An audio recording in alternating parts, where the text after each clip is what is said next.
Abhishek Kumar, All India ranking number 6, Mechanical Engineering. Well done.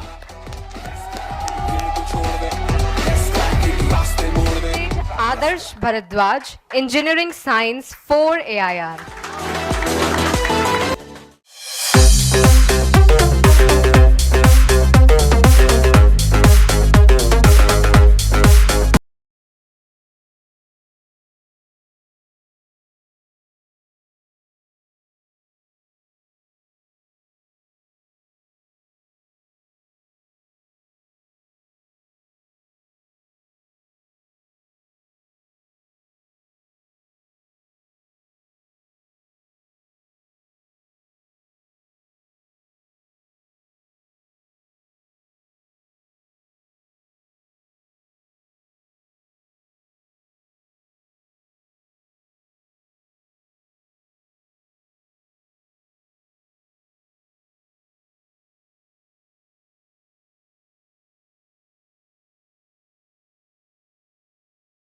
Zeroth law है वो 1931 में formulate किया गया, मतलब फर्स्ट लॉ पहले आ गया था और ये उससे बेसिक था, तो उसको थर्ड नहीं बोल सकते थे, फोर्थ नहीं बोल सकते थे, उससे पहले रखना था. So that is why it was formulated by R H. Fowler in 1931. तो फर्स्ट लॉ इससे पहले आ चुका था 1850 में, ठीक है ना. दैट इज वाई इसको जीरोथ लॉ दिया गया, ताकि ये समझा जाए कि उस सीक्वेंस में उससे पहले ही आना चाहिए, ठीक है ना. So that is a brief history about zeroth law of thermodynamics, ठीक है. ऑलमोस्ट ऑल देखो कई चीज़ें हमें पढ़ने में बहुत जो है ना आसान सी लगती हैं. इट लुक्स की वेरी बहुत सिंपल है, लेकिन अगर आप साइंटिफिक इवेल्युएशन देखोगे कि कैसे चीज़ें इवॉल्व हो रही, तो आप देखोगे फर्स्ट लॉ लिखे जाने के अप्रॉक्सीमेटली 81 ईयर्स के बाद जीरोथ लॉ आया है. 81 years is a long span. तो किसी भी चीज़ को स्टार्ट करने में it takes lot of effort, जो कि आज हम पढ़ लेते हैं, एक लाइन हम पढ़ के एक स्टेटमेंट दे के स्किप हो जाते हैं, लेकिन उसके पीछे साइंटिस्टों का ईयर्स ऑफ ईयर्स का, जो डिकेड्स नॉट ईयर्स, डिकेड्स और सेंचुरीज का जो है वो एफर्ट होता है. So you should always respect these people, क्योंकि इन्हीं की वजह से साइंस इवॉल्व हुआ है और आज हम जिस स्टेज में पहुंच पाए हैं वो वहाँ पे हैं, ठीक है ना. So I think that is very clear कि जीरोथ नाम कहाँ से आया. ऑलरेडी फर्स्ट लॉ था, इससे बेसिक था तो जीरोथ रखना था, ठीक ना. ऑलमोस्ट ऑल टाइमिंग का, it's all about time line only. So it talks about the thermal equilibrium. Okay, so basically zeroth law of thermodynamics is linked with thermal equilibrium.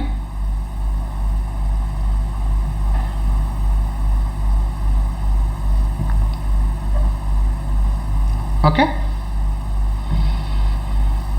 and temperature measurement. So it is also, it is a basis for a temperature measurement.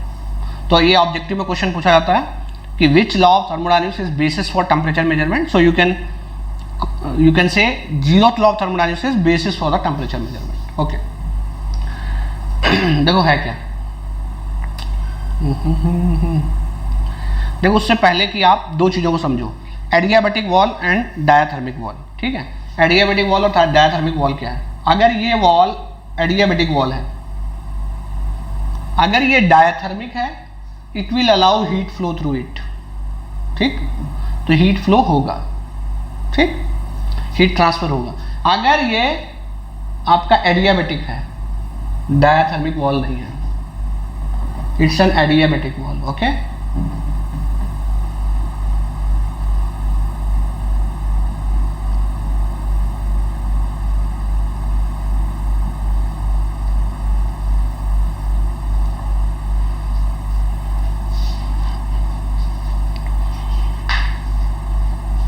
ठीक है ना.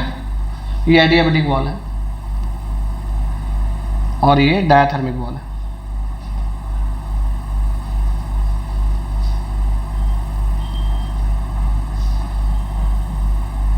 ठीक है. So it is adiabatic wall.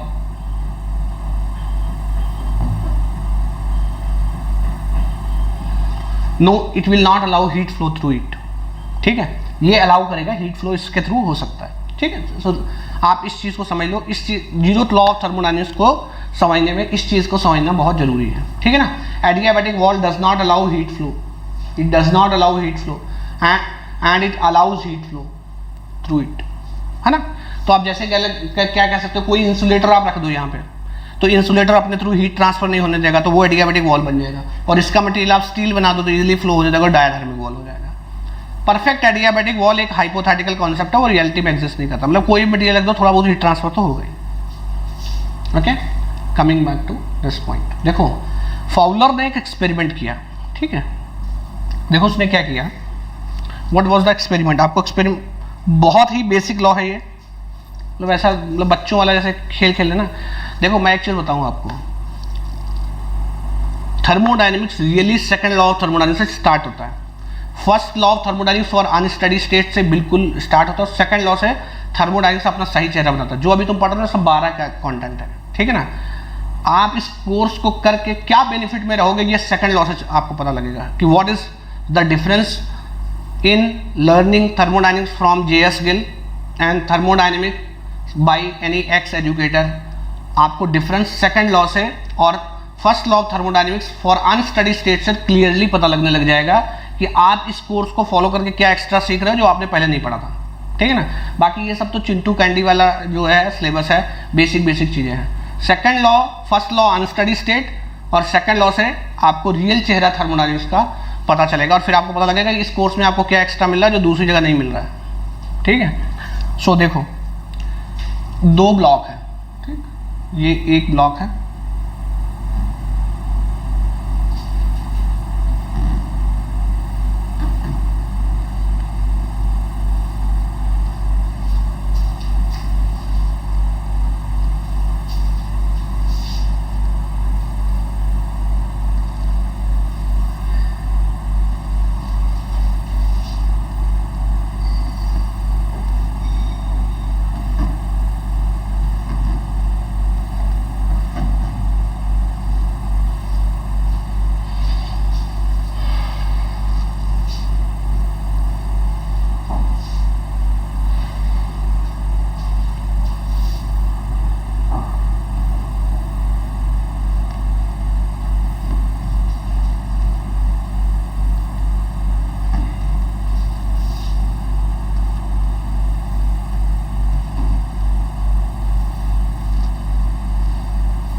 ठीक है।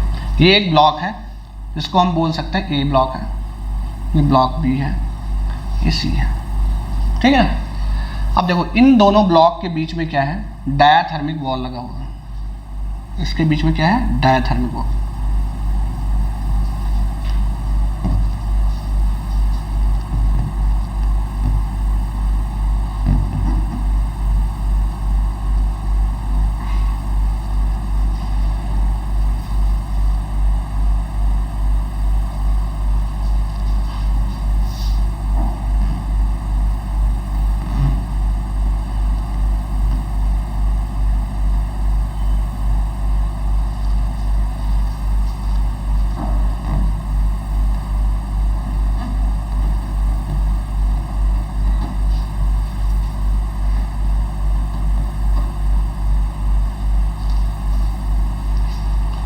ठीक है, diathermic wall और डियाबेटिक wall.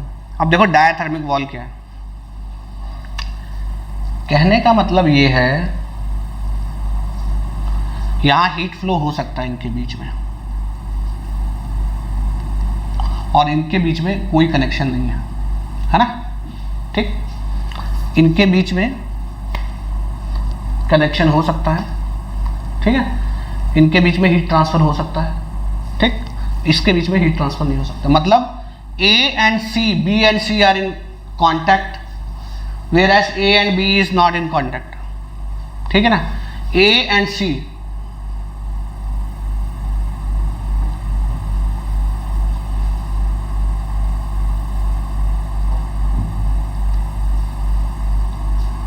A and C and B and C are in contact, but A and B are not in contact.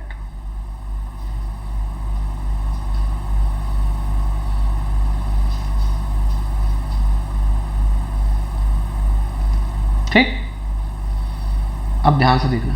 अब ये चेक क्या किया गया, देखो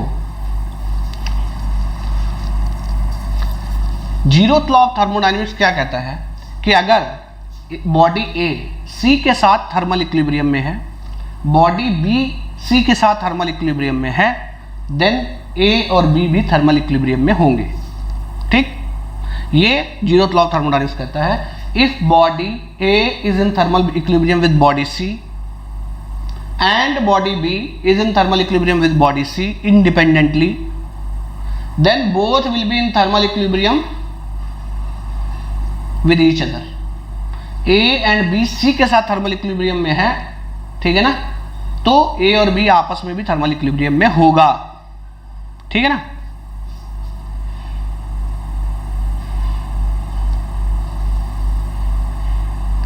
as per zeroth law of thermodynamics,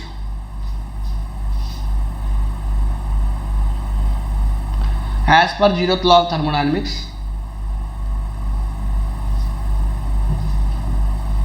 if body A and body B are in thermal equilibrium with body C, ठीक है, body A और body B जो है C के साथ थर्मल इक्विलिब्रियम में है, ठीक है ना, independently, then body A and B must be in thermal equilibrium with each other. वो दोनों ऑलरेडी अपने आप इक्विलिब्रियम में हो जाएंगे। मतलब थर्मल इक्विलिब्रियम का मतलब क्या, देखो सिंपल सा मैथ है ना, ये कह रहा है इफ ए और बी थर्मल इक्विलिब्रियम में है, ए और सी, तो ए और सी का टेम्परेचर सेम होगा। ठीक, ठीक है, एंड बी और सी थर्मल इक्विलिब्रियम में है, तो बी और सी का टेम्परेचर सेम होगा। देन अगर ये हुआ तो देन ए और बी थर्मल इक्विलिब्रियम में होगा।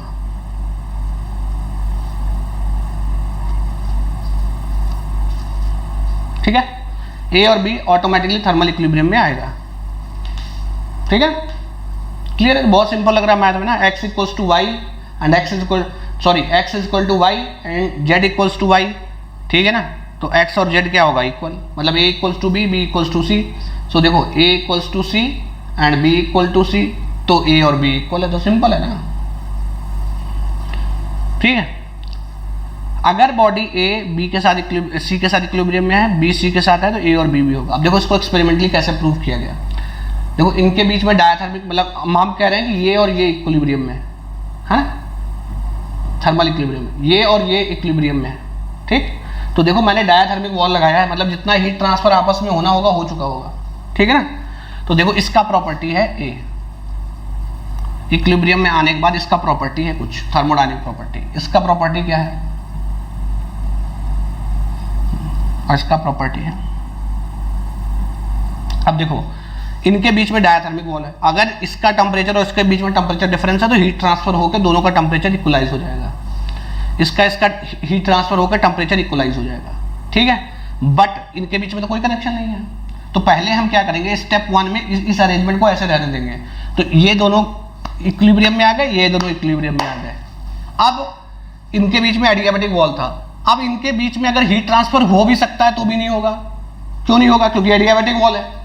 एडियाबैटिक वॉल तो अगर हो भी सकता है तो नहीं होने देगा, तो नहीं हो सकता है ना, ये अभी तक टच में नहीं थे। अब क्या किया गया स्टेप 2 में, इस एडियाबैटिक वॉल की जगह डायथर्मिक वॉल लगा दिया है ना। जब एडियाबैटिक वॉल की जगह डायथर्मिक वॉल लगा दिया तो अब क्या हो गया, इसका और इसका जो प्रॉपर्टी है वो देखा गया कि सेम रहा, क्योंकि अगर इनके बीच में हीट का आदान प्रदान होता तो इन दो ब्लॉक का जो प्रॉपर्टी है वो चेंज होता। ठीक है, तो हमने ए और बी को इंडिपेंडेंटली सी के साथ इक्विलिब्रियम में लाया, लेकिन ए और बी को कनेक्शन में नहीं रखा, और जब हमने एडियाबैटिक वॉल हटा के डायथर्मिक वॉल लगाया, दोनों को कनेक्शन में बैठाया, तो देखा दोनों का प्रॉपर्टी में बिल्कुल चेंज है, मतलब वो पहले से ही इक्विलिब्रियम में थे। ठीक है, अगर प्रॉपर्टी में चेंज आता मतलब ये पहले से इक्विलिब्रियम में नहीं थे।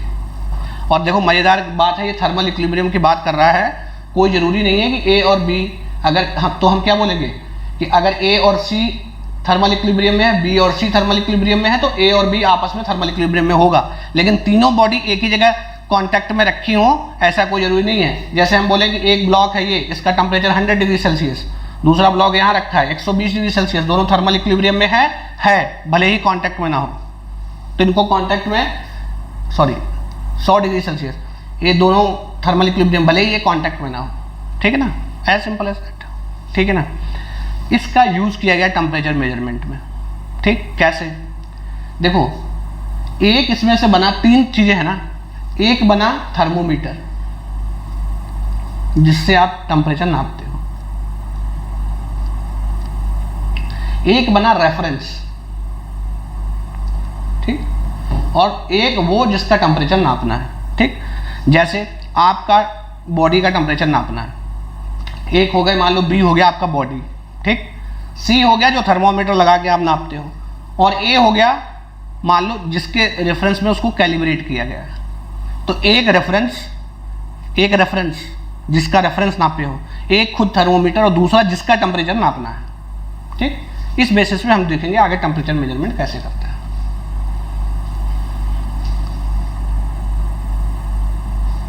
वही चीज है। अब देखो एक चीज हम ये बोलते हैं, सिस्टम थर्मोडायनेमिक इक्विलिब्रियम में हमने है बोला, तो हमने with in the system thermodynamic equilibrium में बोला था। अगर कोई सिस्टम सराउंडिंग के साथ इक्विलिब्रियम में आ जाता है तो एक पॉइंट ध्यान रखना, वो डेड स्टेट बोलते हैं। जैसे एक सिस्टम है, ठीक है, मैं आपको एग्जांपल देता हूँ, ये पॉइंट मैंने पहले नहीं बताया है, ये आगे एक सर्जी में हम लोग डिटेल में पढ़ेंगे। मान लो ये पिस्टन सिलेंडर अरेंजमेंट है, ठीक है, इसके अंदर है ये,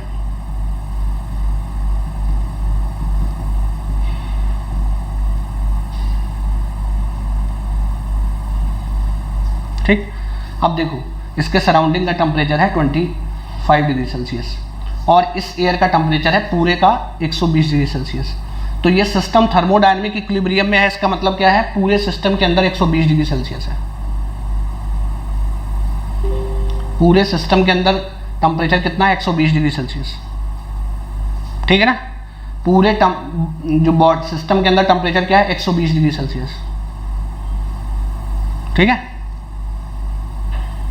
सराउंडिंग का टेम्परेचर 25। तो क्या ये system within the system thermodynamic equilibrium है? Yes, within the system thermodynamic equilibrium है। देखो 120 डिग्री हर जगह है, लेकिन क्या ये सराउंडिंग के साथ इक्विलिब्रियम में है? नहीं, सराउंडिंग के साथ इक्विलिब्रियम में नहीं है ना। सराउंडिंग 25 है, मान लो इसका टेम्परेचर भी 25 हो जाए, तो अब ये विद इन द सिस्टम भी इक्विलिब्रियम में है, सराउंडिंग के साथ भी इक्विलिब्रियम में है। विद इन द सिस्टम भी इक्विलिब्रियम में है और सराउंडिंग के साथ भी इक्विलिब्रियम में है, ठीक है ना। सराउंडिंग के साथ भी इक्विलिब्रियम में है ना। तो जब ये सिस्टम सराउंडिंग के साथ इक्विलिब्रियम में आ जाता है तो उसको बोलते हैं डेड स्टेट।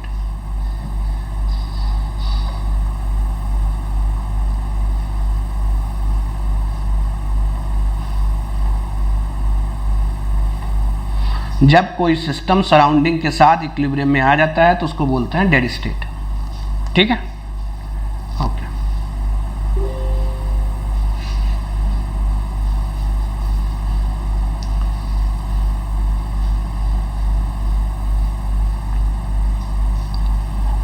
अब ध्यान से देखना, अब आया है reference temperature measurement, temperature scale जिसकी हम लोग बात करते हैं। देखो 2 पॉइंट रेफरेंस स्केल सिस्टम, मतलब 2 पॉइंट को रेफरेंस माना गया। देखो ऐसे, वो 2 पॉइंट कौन से थे? एक था आपका स्टीम पॉइंट, हम लोग अभी देखेंगे स्टीम पॉइंट क्या होता है, और दूसरा था आपका आइस पॉइंट। सो स्टीम पॉइंट को डिनोट किया गया 100 डिग्री सेल्सियस और आइस पॉइंट को दिया गया 0 डिग्री सेल्सियस। अब कोई क्वेश्चन पूछ सकता है, भाई आइस पॉइंट को 0 क्यों? कुछ भी दे सकते हो। तो इसका answer is temperature scale is completely arbitrary.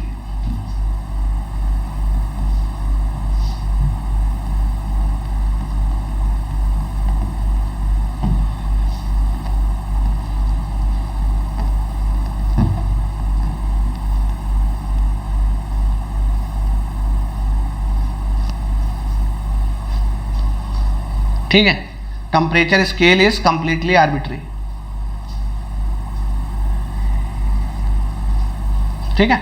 मतलब इसको आप 100 डिग्री सेल्सियस, इसको आप 0 डिग्री सेल्सियस, कोई भी वैल्यू दे सकते हो।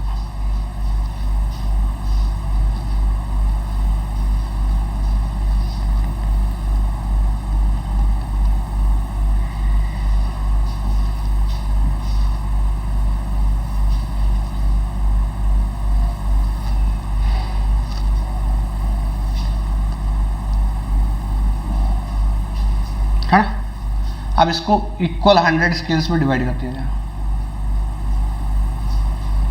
है ना। स्टीम पॉइंट और आइस पॉइंट को हमने क्या कर दिया, 100 इक्वल जो मतलब रीडिंग्स में डिवाइड कर दिया, है ना। आर्बिट्री है, मतलब अभी ये डिग्री सेंटीग्रेड स्केल है, एक फ़ारेनहाइट स्केल है, उसमें अगर आप देखोगे तो आइस पॉइंट को 32 फ़ारेनहाइट डिनोट किया गया और स्टीम पॉइंट को 212 फ़ारेनहाइट डिनोट किया गया। आप कुछ और वैल्यू भी ले सकते हो, मतलब टेम्परेचर स्केल आर्बिट्री है। मैंने 2 रेफरेंस लिए और उनको आर्बिट्री वैल्यू 0 और 100 सेंटीग्रेड स्केल में और 32 और 212 फ़ारेनहाइट स्केल में मतलब मार्क दे दिया वैल्यू, और ये आर्बिट्री, आप कुछ नया स्केल भी बना सकते हो, ठीक है ना। क्वेश्चन उठता है कि ये आइस पॉइंट है क्या, ये और स्टीम पॉइंट है क्या, ठीक है। तो देखो आइस पॉइंट सबसे समझो, ठीक है ना। It is a temperature at which ice is in equilibrium with air saturated water. इस टर्मिनोलॉजी को समझना बहुत जरूरी है, एयर सैचुरेटेड वाटर।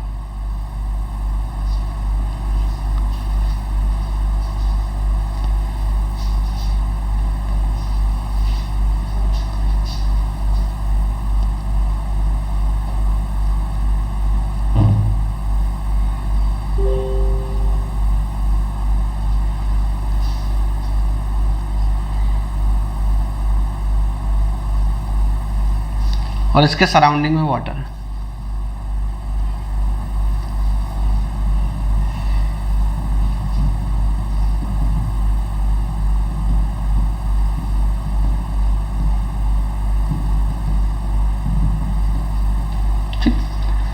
ठीक है, ये आइस है और ये वाटर है, लेकिन ये एयर सैचुरेटेड वाटर है। कैसा वाटर है ये, air saturated water,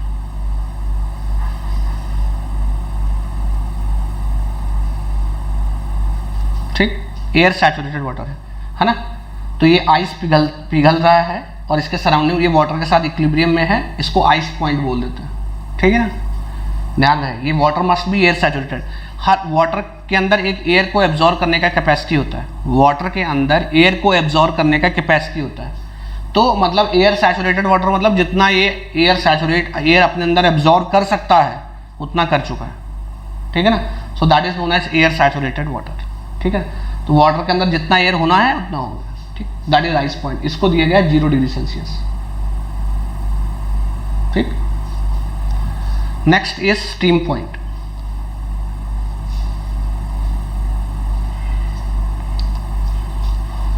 steam point क्या है, is the temperature at which water is in equilibrium with water vapour और स्टीम, है ना। स्टीम के अंदर कोई एयर नहीं होना चाहिए, मतलब मान लो ये डिब्बा है, यहाँ पानी रखा है, ये पानी है और ये वेपर्स बन रहा है, तो ये वाटर वेपर है, इसमें कोई एयर नहीं है, प्योर वाटर वेपर और pure steam, there is no air in it. और ये लिक्विड के साथ जो वाटर है उसके साथ इक्विलिब्रियम में है, प्योर एयर और ये वाटर जो है इक्विलिब्रियम में है।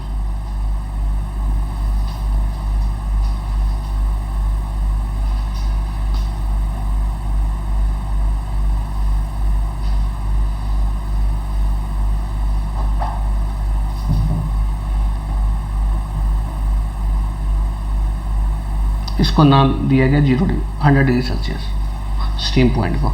तो आइस पॉइंट वो है जहाँ पे आइस एयर सैचुरेटेड वाटर के साथ थर्मल इक्विलिब्रियम में है, और स्टीम पॉइंट वो पॉइंट है जिसमें जो वाटर है वो वाटर वेपर के साथ इक्विलिब्रियम में है एट एटमॉस्फेरिक प्रेशर, ठीक है ना। ये सारा हमने कहाँ पे किया है ना, एटमॉस्फेरिक प्रेशर, ठीक है। So I hope this steam point और आइस पॉइंट जो है वो क्लियर है, ठीक है। अलग अलग स्केल्स बना, ठीक है। अब देखो जैसे ये स्केल है, आई होप कि दोनों चीज़ें आपको क्लियर हो गया होगा। मैं 2 ही स्केल के बारे में आपको बता देता हूँ। एक सेंटीग्रेड स्केल, तो ये आइस पॉइंट जो है उसको हमने 0 डिग्री सेल्सियस में,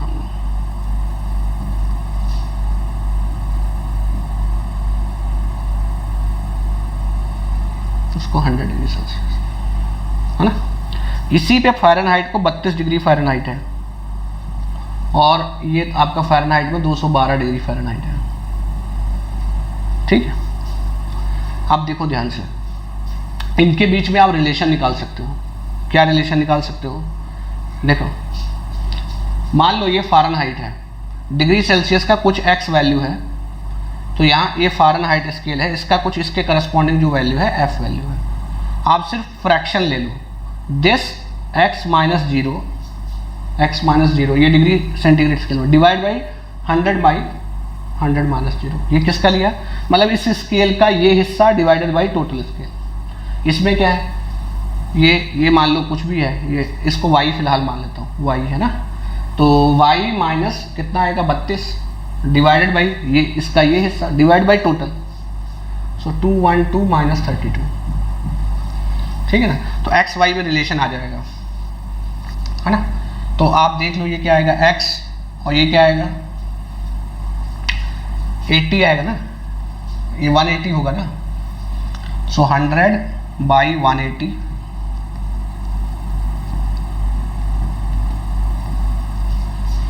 ओके। तो डिग्री सेल्सियस ये क्या आ जाएगा, डिग्री सेंटीग्रेड।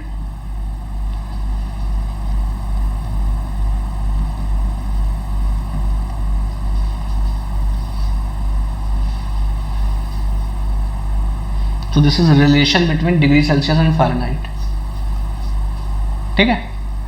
मतलब कोई वैल्यू आपको फ़ारेनहाइट में दिया है ना, उसको आप डिग्री सेल्सियस में कन्वर्ट कर सकते हो या वाइस वर्सा, ठीक है।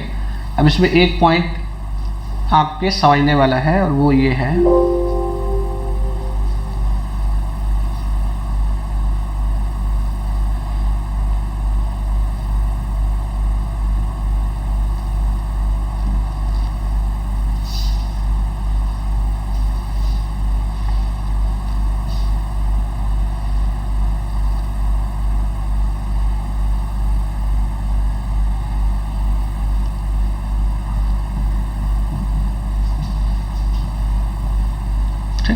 इसको आप वाइस वर्सा भी कर सकते हो।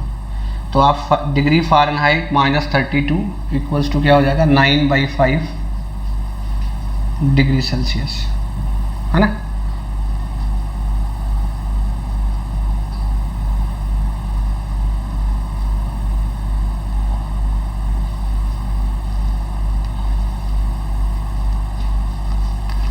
ठीक,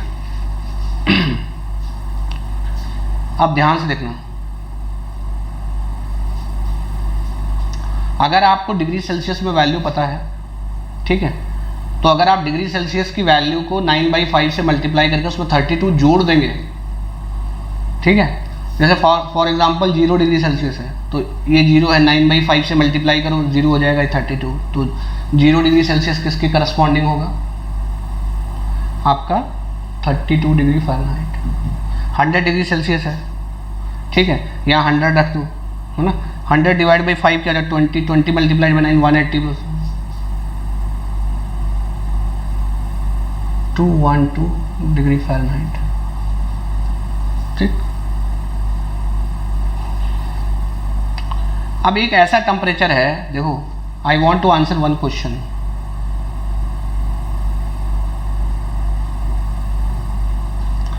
एक ऐसा टेम्परेचर आएगा जहां पे फ़ारेनहाइट और डिग्री सेल्सियस दोनों क्या होता है बराबर, it shows the same value.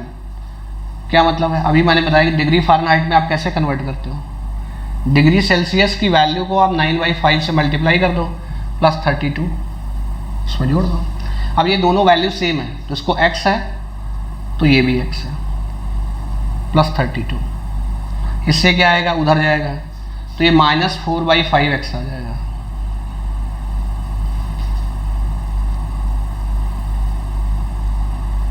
ठीक है।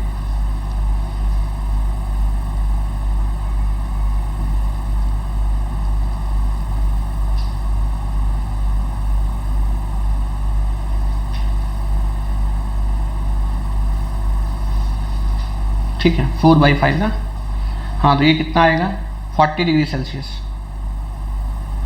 40 डिग्री है ना, मतलब जब टेम्परेचर -40 डिग्री होगा तो आप ऐसे लिख सकते हो -40 डिग्री सेल्सियस और इक्वल्स टू -40 डिग्री फ़ारेनहाइट। ये वो टेम्परेचर था जहां पे दोनों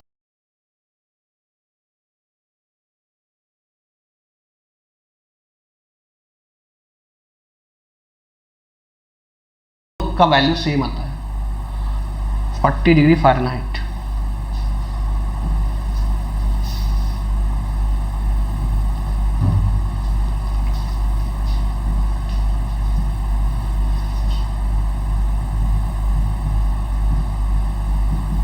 आप वहाँ से कंपेयर करके देख सकते हो।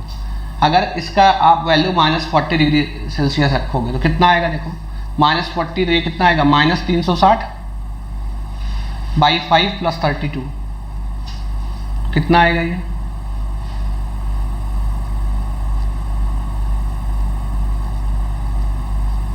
-40 है ना, -40 दोनों इक्वल हो जाता है। ठीक है, एक चीज़ और समझने वाली है कि ये जो रीडिंग्स है ना, ये जो एक खाना बना है स्केल पे, ये दोनों में बराबर नहीं है।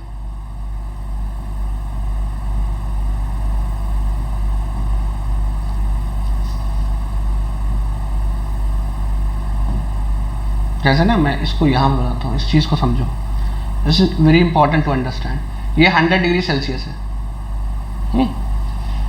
ये 0 डिग्री सेल्सियस है। ठीक, सेम स्केल में यहाँ पे आप रीडिंग देखोगे 32 डिग्री फ़ारेनहाइट है, और जो है यहाँ पे 212 डिग्री फ़ारेनहाइट है। 0 degree Celsius and 212 degree Celsius. ठीक है ना। अब देखो इसका एक, जैसे ये 0 से 1 है ना, 1 2 3 4 एंड सो ऑन, ऐसे ये 32 33 34 35 36 ऐसे फ़ारेनहाइट जाएगा 2000। तो मेरा कहना, मैं जस्ट ये चाहता हूँ कि जहाँ देखो 1 डिग्री सेल्सियस का फ़ारेनहाइट का चेंज है, मतलब अगर if you want a temperature change जो कि 1 डिग्री सेल्सियस का हुआ है, और आप मानते हो टेम्परेचर चेंज जो कि 1 डिग्री फ़ारेनहाइट का है, 1 degree Fahrenheit, sorry this is, they are not equal, degree Celsius दोनों इक्वल नहीं है। ठीक, कैसे, आप वहीं से देख लो।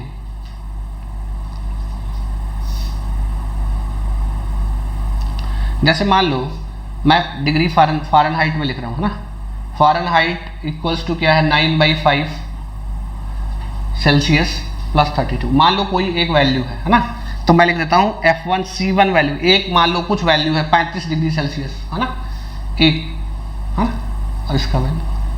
अब ध्यान से देखना, एक दूसरा रीडिंग है, वहाँ F2 का वैल्यू और 9/5 C2 का वैल्यू है। ठीक, + 32।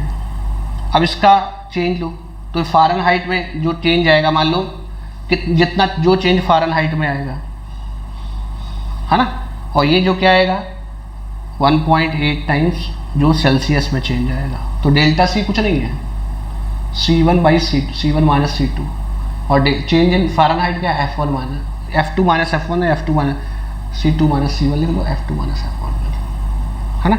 अब देखो जो डिग्री सेल्सियस में चेंज होगा उसको जब आप 1.8 से मल्टीप्लाई करोगे तब चेंज इन फ़ारेनहाइट डिग्री आएगा। मतलब अगर आप ध्यान से देखना, अगर आप 3 डिग्री सेल्सियस से 50 डिग्री सेल्सियस पे गए, है ना, 50 डिग्री सेल्सियस पे गए, तो कितने डिग्री सेल्सियस में चेंज हुआ, 47 डिग्री। अब तुम देखो 3 डिग्री सेल्सियस के करस्पॉन्डिंग एक फ़ारेनहाइट में वैल्यू होगा, मान लो F1, है ना, और एक 50 डिग्री सेल्सियस के करस्पॉन्डिंग फ़ारेनहाइट में वैल्यू होगा। ये जो डेल्टा F निकालोगे, डेल्टा F आएगा, it will not be equal to 47 degree, it is equal to 47 multiplied by 1.8। बात समझ रहे हो, मेरी बात आप समझ पा रहे हो ना, कि अगर यहाँ 47 डिग्री का चेंज हुआ है तो इसका मतलब ये नहीं 47 डिग्री फ़ारेनहाइट का भी चेंज हुआ है, वहाँ कितना होगा 47 डिग्री मल्टीप्लाइड 47 मल्टीप्लाइड बाई 1.8। तो जैसे यहाँ पर, तो कहने का मतलब ये है कि जो फ़ारेनहाइट का चेंज है ना, वो सेल्सियस के चेंज को 1.8 से मल्टीप्लाई करोगे। तो कहने का मतलब, जैसे तुमने स्केल देखा है ना, स्केल के एक साइड में इंच की वैल्यू होती है, तो तुम देखोगे इंच का खाना बड़ा होता है और सेंटीमीटर वाला खाना छोटा होता है। तो फ़ारेनहाइट का जो खाना है ना वो छोटा वाला है और सेल्सियस का बड़ा वाला है।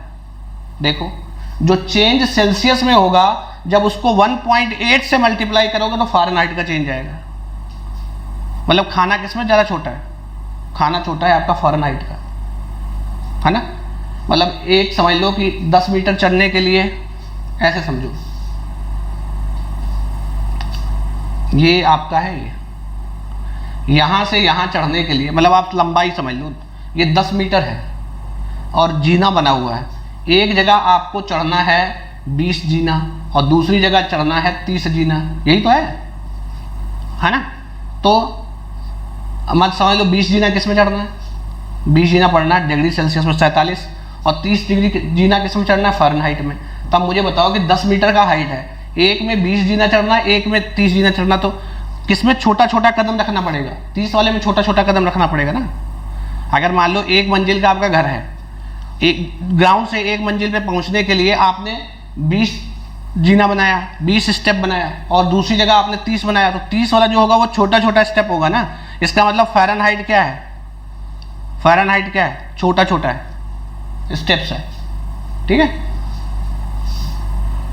भाई। फिजिकली टेम्परेचर, तो अगर आप 3 डिग्री सेल्सियस से 50 डिग्री सेल्सियस पे जा रहे हो तो इसके करस्पॉन्डिंग फ़ारेनहाइट का वैल्यू, इसके करस्पॉन्डिंग फ़ारेनहाइट का वैल्यू, तो फिजिकल टेम्परेचर चेंज तो उतना ही हो रहा है ना, बट आपका 2 स्केल में अलग अलग वैल्यू है। तो बिल्कुल जैसे स्केल पे सेंटीमीटर वाला मतलब साइड होता है और इंच वाला साइड होता है, दोनों का जो कॉलम का साइज है, इंच वाला जो होता है वो बड़ा होता है और जो सेंटीमीटर वाला है वो छोटा होता है, बिल्कुल वैसे ही। तो कहने का मतलब है कि अगर किसी बॉडी का टेम्परेचर 1 डिग्री फ़ारेनहाइट चेंज हुआ है या 1 डिग्री सेल्सियस चेंज हुआ है, तो किसमें इंटरनल एनर्जी उसकी ज़्यादा चेंज होगी, सेल्सियस वाले में, क्योंकि उसमें अमाउंट ऑफ हीट आपको ज़्यादा ऐड करना पड़ेगा। ओके, तो ये दिस वाज अबाउट दी। अच्छा क्या है ये जो 2 पॉइंट रेफरेंस स्केल सिस्टम है, पूरा कथा कहानी नापने का, दिस वाज यूज्ड बिफोर 1954, है ना। This scale was used before 1954।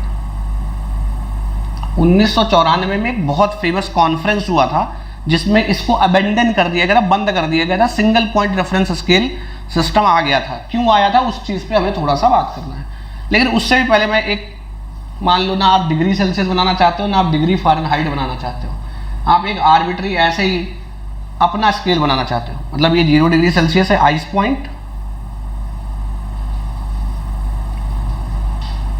और ये है स्टीम पॉइंट 100 डिग्री सेल्सियस।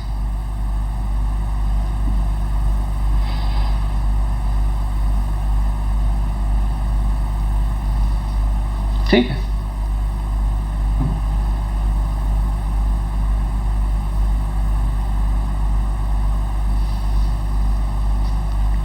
आपकी अपनी स्केल है ना, कस्टमाइज स्केल। तुम्हारा मन कर गया यार कि देखो सेल्सियस नाम कमा गया और फ़ारेनहाइट नाम कमा गया, अब मैं अपने नाम से प्रोफेसर बैधा स्केल बनाऊंगा। क्या बनाऊंगा, बैधा स्केल, और पूरे दुनिया में अमर हो जाऊंगा। तो आपने बोला कि मैं आइस पॉइंट को A वैल्यू दूंगा और स्टीम पॉइंट को B वैल्यू दूंगा, है ना। अब बताओ यहाँ X रीडिंग होगा और ये यहाँ आपका मान लो भाई ये डिग्री N है ना, तो B डिग्री N और A डिग्री N है और इसका Y डिग्री N, तो इनका रिलेशन क्या होगा, ये X डिग्री सेल्सियस है, वही वाली चीज़ है। ये साइज X है ना, इसका इसके टर्म्स में लिखते हैं ना, ये इसको अननोन के लिखता है, तो इधर से चालू करते हैं, वो दिक्कत कोई नहीं है, आप कैसे भी कर सकते हो। आप इसका चेंज देखो क्या आएगा, y माइनस ए आएगा divide by total b minus A आएगा,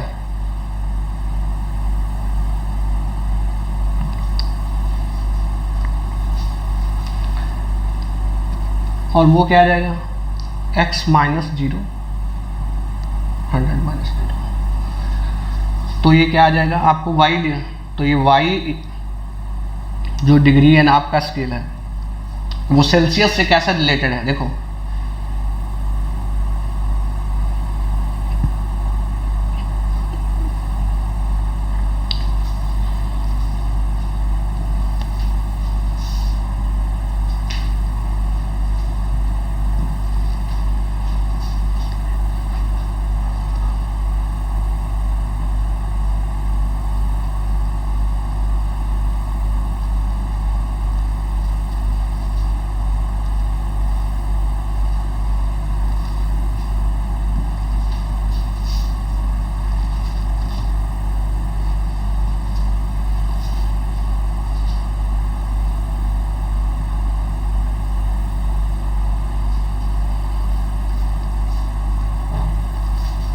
एक्स का वैल्यू रखोगे, मान लो आप चाहते हो कि यहाँ 70 डिग्री सेल्सियस या यहाँ 27 डिग्री सेल्सियस होगा, तो आपकी स्केल में क्या वैल्यू होगा आप यहाँ पुट करके निकाल सकते हो। तो ये रिलेशन है, ठीक है ना। ये कोई भी आर्बिट्री स्केल है, बैले की स्केल है और वो सेल्सियस है, आप किसी से भी रिलेट कर सकते हो वैसे, ठीक है। ओके, सो इस पे प्रॉब्लम्स बनती हैं, आप स्पेशल क्लास में आइएगा, इस चीज़ पे आपको मैं बहुत सारे का प्रॉब्लम सॉल्व करके दिखाऊंगा। ओके, अब नेक्स्ट क्वेश्चन ये आता है कि ये वाला स्केल बैन कर दिया गया, 1954 तक यूज हुआ और फिर बैन कर दिया गया।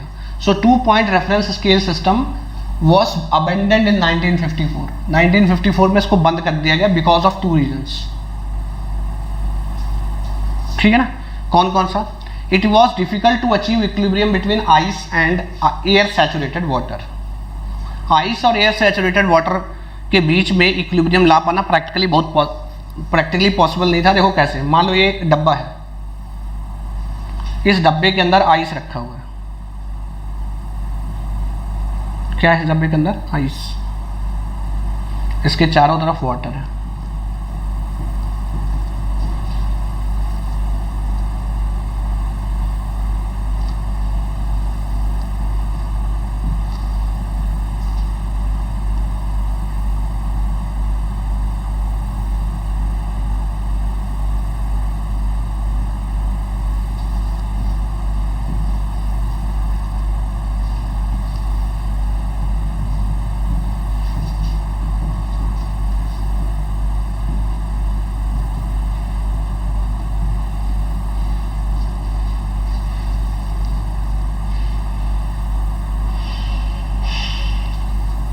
ठीक है, अब होता क्या है, देखो ये वाटर एयर सैचुरेटेड है,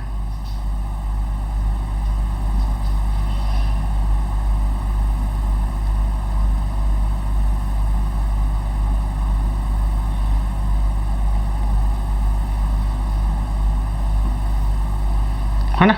ये क्या है? Air saturated water. अब देखो जब ये बर्फ पिघलेगा तो देखो ये पिघल के मान लो इतना साइज का हो गया, ये वाला जो बर्फ है पिघल के पानी बन चुका है। अब ये एयर सैचुरेटेड नहीं होगा क्योंकि देखो सराउंडिंग में एयर है, एयर बाहर से डिफ्यूज होके आएगा ना इसके अंदर।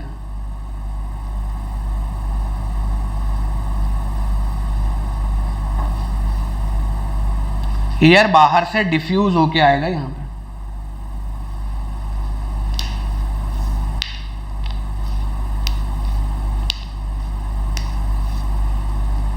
ठीक है।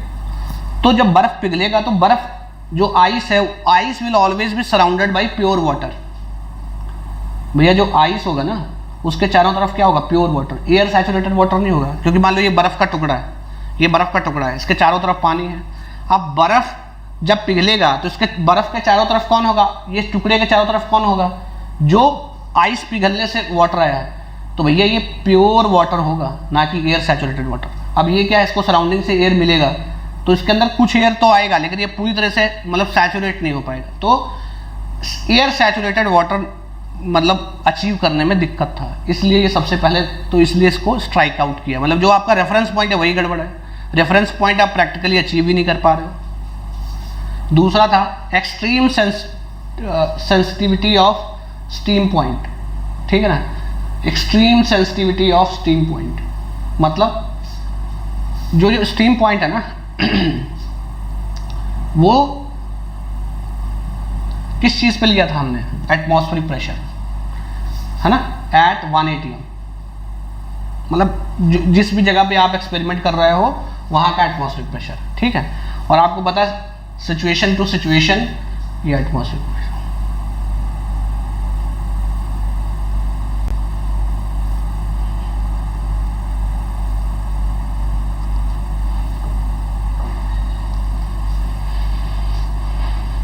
ठीक है।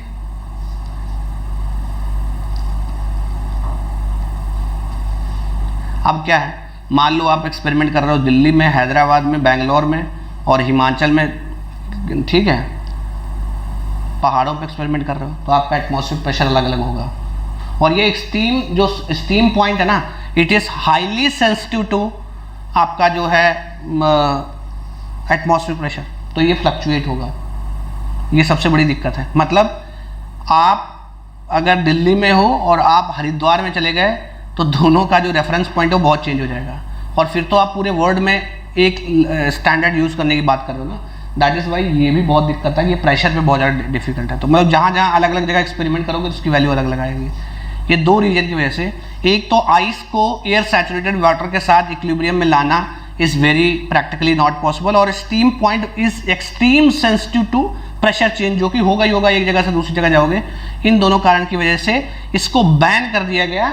एंड उसके बाद पिक्चर में आया single point reference scale system, single point reference scale system, जिसमें ट्रिपल पॉइंट ऑफ वाटर है ना, triple point of water was used as a reference point. ठीक है, ट्रिपल पॉइंट ऑफ वाटर जो है उसको as a reference point use किया गया। तो triple of point of water का जो है उसको टेम्परेचर कितना दिया गया, 0.01 डिग्री सेल्सियस, है ना, केल्विन में 273.16 kelvin. And pressure at triple point was, pressure कितना है, 0.611 किलो पास्कल। ठीक है, और इस पे डिग्री ऑफ फ्रीडम क्या होता है, इस पे डिग्री ऑफ फ्रीडम 0 है। And when degree of freedom इस पे 0 है मतलब ये फिक्स है। अमेरिका, इंडिया, पाकिस्तान, अफगानिस्तान कहीं भी जाके देखोगे triple of point of water एक ही है, क्योंकि वो फिक्स्ड है, it doesn't very with pressure and temperature. ठीक है ना, वाटर के लिए वो उतना ही रहेगा। That is why this was used as a reference scale system. तो single point reference scale system was used after 1954। ठीक है, अब ट्रिपल पॉइंट वाटर का क्या है, मान लो एक कंटेनर है, तो उसमें स्टीम, आइस और वाटर एक साथ को एग्जिस्ट करते हैं। सो एट ट्रिपल पॉइंट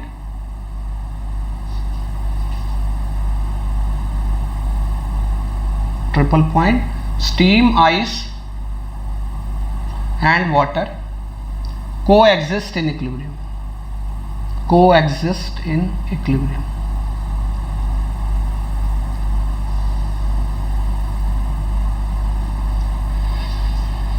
ठीक है, तो ये that is your single point reference scale system. ठीक है, नेक्स्ट जब हम टेम्परेचर नापते हैं वी यूज थर्मोमेट्रिक प्रॉपर्टी, है ना। तो थर्मोमेट्रिक प्रॉपर्टी कुछ नहीं है, मतलब जो सेंसर्स डेवलप किए जाते हैं उसमें क्या होता है कि कोई एक प्रॉपर्टी होता है जो टेम्परेचर के साथ चेंज होगा। जैसे मरकरी टेम्परेचर बढ़ने के साथ एक्सपैंड होता है, तो हम वो उस प्रॉपर्टी का यूज़ करके टेम्परेचर नापेंगे, है ना। तो जिस प्रॉपर्टी को यूज़ करते हैं उसको हम क्या बोलते हैं, थर्मोमेट्रिक प्रॉपर्टी। ये क्या हो सकता है, जैसे थर्मोमेट्रिक प्रॉपर्टी क्या हो सकता है आपका, ईएमएफ हो सकता है। आपको पता है ना कि ईएमएफ टेम्परेचर डिफरेंस से ईएमएफ डेवलप होता है, रेजिस्टेंस चेंज होता है ना। तो रेजिस्टेंस एक थर्मोमेट्रिक प्रॉपर्टी बन सकता है, क्योंकि जैसे टेम्परेचर चेंज करोगे तो रेजिस्टेंस चेंज होगा। वॉल्यूम ऑफ गैस, टेम्परेचर के साथ गैस का वॉल्यूम चेंज होता है, उसको थर्मोमेट्रिक प्रॉपर्टी बना सकते हो। प्रेशर, लेंथ किस में बनता है, मरकरी जब एक्सपैंड होता है जो उसका लेंथ चेंज होता है उसी से टेम्परेचर हम इंडिकेट करते हैं। सो थर्मोमेट्रिक प्रॉपर्टी आपका है क्या, it is a property which changes with temperature, है ना, and is repeatable and predictable, जिसको आप प्रिडिक्ट कर सकते हो, जो रिपीट होगा। मतलब कहने का मतलब ये है, मान लो आपने टेम्परेचर 0 से 50 किया, तो 0 से 50 चाहे कितनी बार भी आप करो लेंथ मरकरी का उतना ही चेंज होगा। ऐसा नहीं है कि एक पहली बार आपने 0 से 50 चेंज किया तो लेंथ इतना चेंज हुआ और दूसरी बार किया बढ़ गया, रिपीट नहीं हुआ ना। रिपीटेबिलिटी मतलब आप 1000 बार टेम्परेचर चेंज करो 0 से 50 डिग्री सेल्सियस पे, तो आपका जो मरकरी का लेंथ चेंज है वो सेम आएगा। That means that value is repeatable. Mercury in glass thermometer, expansion of mercury with the temperature, तो ये एक थर्मोमेट्रिक प्रॉपर्टी हो जाएगा, है ना। तो आप ऐसा लिख सकते हो कि we measure temperature as a function of thermometric property. तो ऐसा लिखते हैं, टेम्परेचर किसका फंक्शन बना जाएगा, थर्मोमेट्रिक प्रॉपर्टी, टीपी। ठीक, तो आप ऐसे लिख सकते हो, टेम्परेचर को आप थीटा लिख लो, है ना, और ए एक आर्बिट्री कांस्टेंट है, एक्स आपका थर्मोमेट्रिक प्रॉपर्टी है प्लस कांस्टेंट बी। ठीक है, तो ये आपका टेम्परेचर हो गया, ये as a function of thermometric property, जैसा भी आपका लिखा हो ऐसे आप इक्वेशन लिखो। ठीक है ना। तो जैसे आपका थर्मोमेट्रिक प्रॉपर्टी चेंज होगा, you can sense the temperature. ठीक है, ओके।